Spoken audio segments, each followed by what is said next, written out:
Hello दोस्तों, मैं रोहित कुमार आप सभी को अपने द जॉब क्लासेस में स्वागत और अभिनंदन करता हूं। आशा करते हैं दोस्तों कि आप सभी लोग सकुशल मंगल होंगे। तो दोस्तों, आज होली का त्यौहार है। तो होली का दोस्तों त्यौहार बहुत ही महत्वपूर्ण और खुशियों का त्यौहार होता है दोस्तों।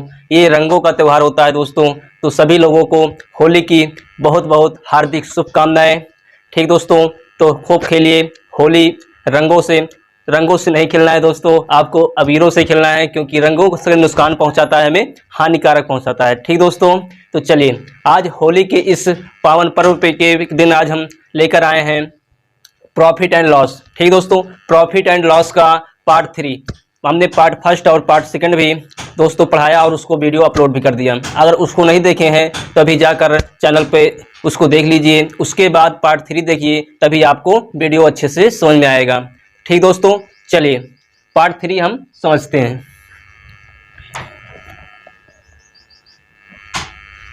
ठीक दोस्तों, चलिए आज का दोस्तों हमारा ये पहला प्रश्न है टाइप 3 का। तो दोस्तों हमारा पहला प्रश्न क्या कर रहा है कि 36 पुस्तकों का क्रय मूल्य 30 पुस्तकों के विक्रय मूल्य के बराबर है। ठीक दोस्तों, 36 पुस्तकों का क्रय मूल्य 30 पुस्तकों के विक्रय मूल्य के बराबर है। तो हमें लाभ प्रतिशत बताना है। ठीक दोस्तों, जैसा कि आपके ऑप्शन में है 20%, 16/2/3%, 18% और 30%। ठीक दोस्तों, चलिए ऐसे सवालों को हम ट्रिक से ही बताएंगे। हमने क्या बताया है कि अगर रोहित सर की क्लास में है तो ट्रिक तो बनती ही है। चलिए दोस्तों, तो इसको हम समझ लेते हैं पहले कि होता क्या है। मतलब 36 पुस्तकों का क्रय मूल्य। ठीक दोस्तों, पहले इसको हम लिख लेते हैं। 36 पुस्तकों का जो होता है क्रय मूल्य, क्रय मूल्य का दोस्तों मतलब हमारा कास्ट प्राइस, मतलब सीपी। ठीक दोस्तों, 36 पुस्तकों का क्रय मूल्य, उसके बाद 30 पुस्तकों के विक्रय मूल्य के बराबर है। ठीक दोस्तों, 30 पुस्तकों के विक्रय मूल्य का मतलब दोस्तों सेलिंग प्राइस के बराबर है। मतलब 36 पुस्तकों का क्रय मूल्य 30 पुस्तकों के बराबर है, एक दूसरे के दोनों बराबर हैं। तो यहाँ दोस्तों हम पहले इसका कास्ट प्राइस और सेलिंग प्राइस निकाल लेते हैं। तो क्या करेंगे, 36 को उधर भेज देंगे और सेलिंग प्राइस को इधर भेज देंगे। तो ये क्या हो जाएगा दोस्तों, कास्ट प्राइस बटे सेलिंग प्राइस बराबर ये क्या हो जाएगा दोस्तों 30। ये इधर दोस्तों गुणा में है, उधर आएगा तो भाग में, ये 36। ये क्या हो जाएगा दोस्तों 6×5 = 30, 6×6 = 36। क्या हुआ दोस्तों, कास्ट प्राइस बटे सेलिंग प्राइस बराबर 5/6। दोस्तों अब यहाँ पे एक चीज समझ में आ रहा है कि 5 रुपए की वस्तु को 6 रुपए में बेचा गया है। 5 रुपए की वस्तु को 6 रुपए में बेचा गया। तो हमें आज मालूम ही है सर दोस्तों कि क्या हम 5 रुपए की किसी वस्तु को 6 रुपए में बेच रहे हैं, अगर हमें यहाँ पे क्या प्रॉफिट होगा या लॉस। तो कहोगे सर यहाँ पे 1 रुपए का हमें प्रॉफिट होगा, मतलब 1 रुपए का हमें लाभ होगा, है ना दोस्तों। चलिए, अगर 1 रुपए का दोस्तों लाभ हो रहा है, अगर आपसे पूछा है कि लाभ प्रतिशत बताइए, तो क्या करना है। हमने बताया था कि लाभ प्रतिशत के लिए ऊपर लाभ रखना है और नीचे क्रय मूल्य दोस्तों रखना है। क्या होता है फार्मूला, लाभ प्रतिशत बराबर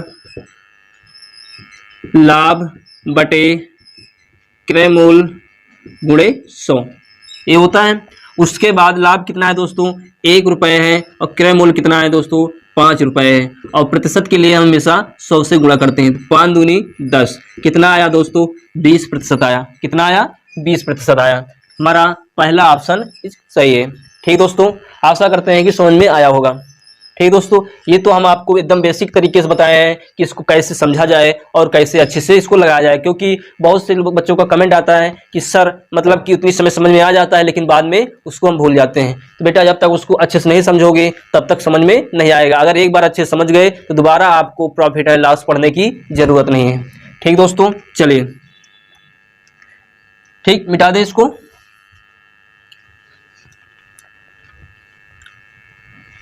ठीक दोस्तों, जैसे अब हमें क्या करना है, इसमें एक शानदार ट्रिक लगाना है। ठीक दोस्तों, ये तो हमारा था एकदम बेसिक समझाने का आपको तरीका, लेकिन हमें पेपर में ऐसे नहीं करना है, क्योंकि पेपर में ऐसे करेंगे तो हमारा 1-2 मिनट चला जाएगा। क्योंकि बेटा कुछ ऐसे एग्जाम होते हैं जिनमें आपको 100 प्रश्न के लिए सिर्फ 60 मिनट ही मिलते हैं। 100 प्रश्न के लिए दोस्तों कितने मिलते हैं, 100 प्रश्न के लिए सिर्फ 60 मिनट होते हैं। जैसे SSC, ठीक दोस्तों, जैसे आपका SSC, MTS, SSC, CHSL, SSC, CGL, SSC, 9 fifth, ऐसे जितने भी एसएससी में फॉर्म आते हैं दोस्तों, उसमें क्या होता है कि आपको समय बहुत ही कम दिया जाता है और क्वेश्चन आपको अधिक से अधिक दिए जाते हैं। ठीक दोस्तों, तो इसके लिए हमें समय को अधिक से अधिक बचाना रहता है ताकि हम 60 मिनट के अंदर 100 प्रश्न को एडजस्ट कर सकें।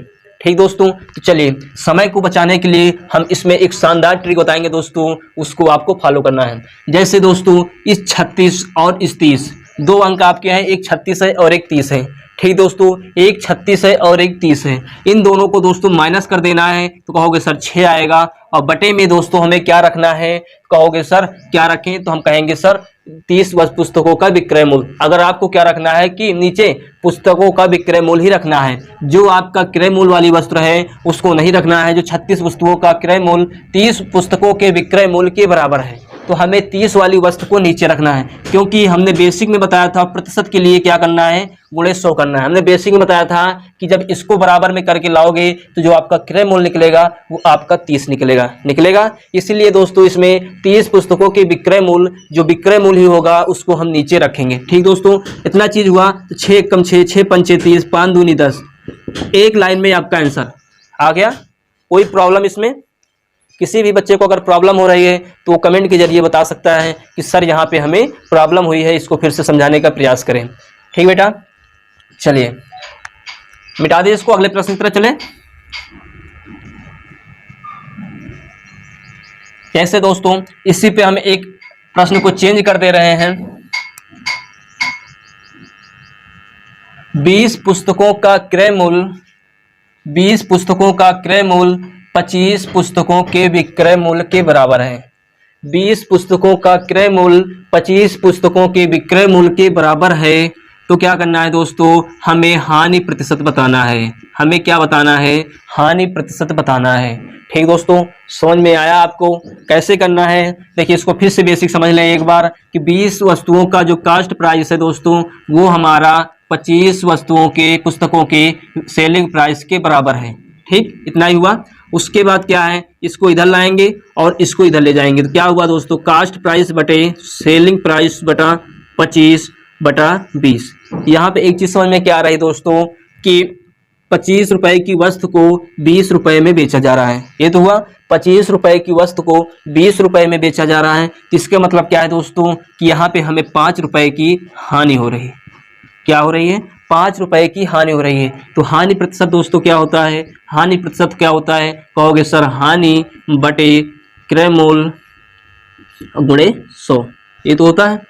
हानि कितनी है दोस्तों, तो कहोगे सर 5 रुपए, और क्रय मूल्य कितना है, तो कहोगे सर 25 रुपए, उसके बाद 100। 5 एकम 5, 5 50 25, ये क्या हो जाएगा, 5 दूनी 10। मतलब यहाँ पे दोस्तों 20% की हमें हानि हुई है। समझ में आया? ठीक दोस्तों, चलिए, लेकिन आपको ऐसे नहीं करना है। मिटा दें इसको, स्क्रीनशॉट ले लीजिए। जिसको नहीं लेना है अभी, जिसको नोट करना है नोट कर लें, जिसको स्क्रीनशॉट लेना है स्क्रीनशॉट ले लें। ठीक, चलिए इसको हमें क्या करना है दोस्तों कि दोनों का अंतर लेना है। कितना आएगा, कहोगे सर 5 आएगा। उसके बाद हमने क्या बताया कि आपको विक्रय मूल्य वाले को नीचे रखना है, तो आपको 25 नीचे रखना है और गुणे 100 करना है। 5 50 25, 5 दूनी 10। शानदार ट्रिक के साथ दोस्तों आपको पढ़ाएंगे Rohit sir the job classes में। ठीक दोस्तों, समझ में आया? अगर समझ में आया दोस्तों तो लाइक करते रहना और कमेंट के जरिए बताते रहना कि सर वीडियो समझ में आ रहा है। धांसू ट्रिक के साथ बताएंगे ऐसे सवालों को, सिर्फ एक एक लाइन में आपका आंसर चुटकियों में आएगा। ठीक दोस्तों, चलिए अगले प्रश्न की तरफ चलते हैं।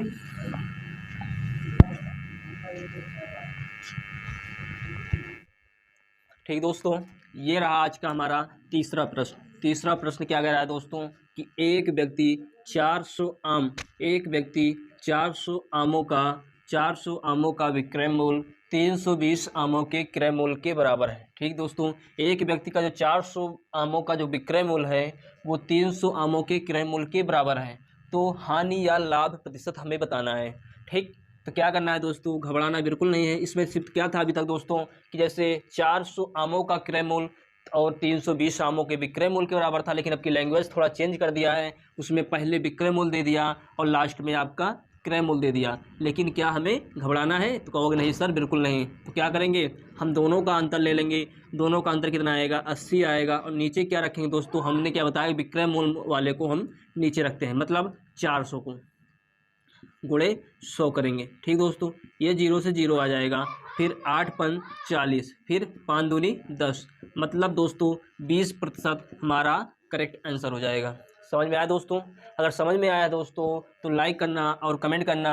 अगर शेयर नहीं किए दोस्तों तो वीडियो को शेयर करते रहना है। चलिए मिटा दें इसको, अगली टाइप की तरफ चलें। इसमें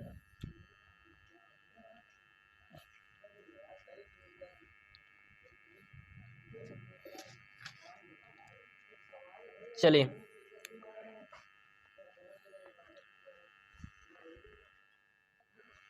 ठीक दोस्तों, चलिए तो ये रहा हमारा अगला प्रश्न। अगला प्रश्न क्या कर रहा है दोस्तों, इसको ध्यान से पढ़िए कि 25 संतरे बेचने पर एक दुकानदार को 25 संतरे बेचने पर एक दुकानदार को 5 संतरों के विक्रय मूल्य के बराबर हानि उठाता है। ठीक दोस्तों, एक दुकानदार जो है अगर 25 संतरे बेचता है तो उसको 5 संतरे के बराबर हानि होती है। ठीक, तो उसका हानि प्रतिशत बताना है, तो उसका हानि प्रतिशत बताना है। तो ठीक दोस्तों, चलिए इसके लिए हम आपको 10 सेकंड का समय देते हैं, इसको लगाकर जल्दी से बताइए। और सभी प्रिय मित्रों को फिर से एक बार होली की हार्दिक शुभकामनाएं। ठीक दोस्तों, चलिए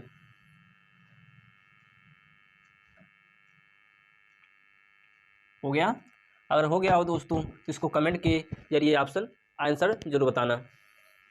चलें, ठीक दोस्तों, यहाँ पे इसको पहले पढ़ो कि 25 संतरे बेचने पर एक दुकानदार को 5 संतरों के बराबर विक्रय मूल्य के बराबर हानि उठाता है। ठीक दोस्तों, अगर वो 25 वस्तु को बेचता है, मतलब संतरे बेचता है, तो उसको 5 संतरे के बराबर हानि होती है। ठीक दोस्तों, ये इसका सेलिंग प्राइस है और ये क्या है, इसका मतलब लॉस, लॉब है ना, लॉस मतलब हानि है। ठीक दोस्तों, अगर हम आपसे पूछे कि इसका क्रय मूल्य क्या होगा, मतलब कास्ट प्राइस, तो क्या कहोगे कि जो सेलिंग प्राइस होती है उसी में उसका लॉस जोड़ दो तो क्या हो जाएगा, उसका क्रय मूल्य हो जाएगा मतलब 30। ये इसका दोस्तों हमें 30 क्या हो गया, क्रय मूल्य हो गया। इतना चीज़ समझ में आया? क्रय मूल्य जो होगा हमारा 30 होगा। उसके बाद दोस्तों हमें प्रतिशत में बताना है, तो क्या बताना है, इसको मिटा दें। इतना चीज़ हुआ कि हम अपने बेचने वाली वस्तु में जो हमें हानि होगा उसी को जोड़ देंगे तो हमारा क्या निकल के आएगा, क्रय मूल्य निकल कर आ जाएगा। अगर दोस्तों हमारा 25 वस्तु अगर बेचने पर हमें 5 संतरों के बराबर लाभ होता है तो क्या करते, 5 हम घटा देते, क्रय मूल्य निकालना होता तो। ठीक, चलिए उसके लिए क्या करेंगे दोस्तों, 25 और 5 जोड़ेंगे तो 30 हो जाएगा। 30 मतलब दोस्तों हमारा क्रय मूल्य हो जाता है। क्रय मूल्य हमेशा नीचे रखते हैं और कितने संतरों के बराबर हानि होता है, 5, तो 5 को हम ऊपर रखेंगे और प्रतिशत के लिए 100। 5 एकम 5, 5 छक्का 30। इसको जब दोस्तों हल करेंगे तो हमें कितना हो जाएगा, 50 और 3। इसका मतलब क्या होता है दोस्तों, 16 सही 2/3% की हानि। ठीक दोस्तों, आशा करते हैं कि वीडियो समझ में आ रहा होगा। मिटा दें इसको।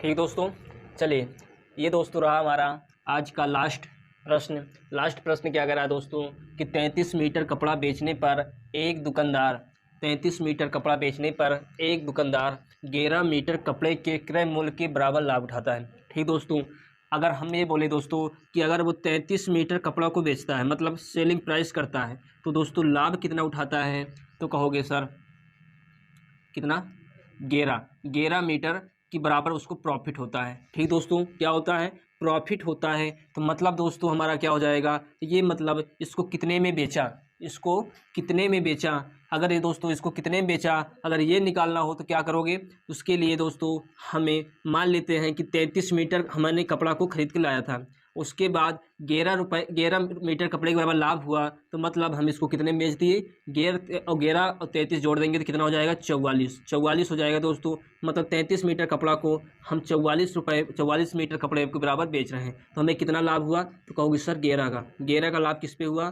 तो 33 पे। ठीक दोस्तों, उसके बाद प्रतिशत के लिए 100, ये तो हुआ कहते हैं 33, ये क्या हो जाएगा, 33 सही 1/3% का लाभ हुआ। ठीक दोस्तों, समझ में आया? अगर समझ में आया दोस्तों तो वीडियो को लाइक और शेयर करते रहना है। ठीक दोस्तों, आज के लिए बस इतना ही और कल फिर मिलेंगे इसी जोश और इसी होश के साथ। तो सभी लोगों को फिर से एक बार होली की बहुत बहुत हार्दिक शुभकामनाएं और अपने लक्ष्य को कायम रखिए और अपने लक्ष्य के प्रति इतना जुनून से जुनून बनाते रहना है। ठीक दोस्तों, तो कल फिर मिलेंगे, तब तक के लिए जय हिंद जय भारत।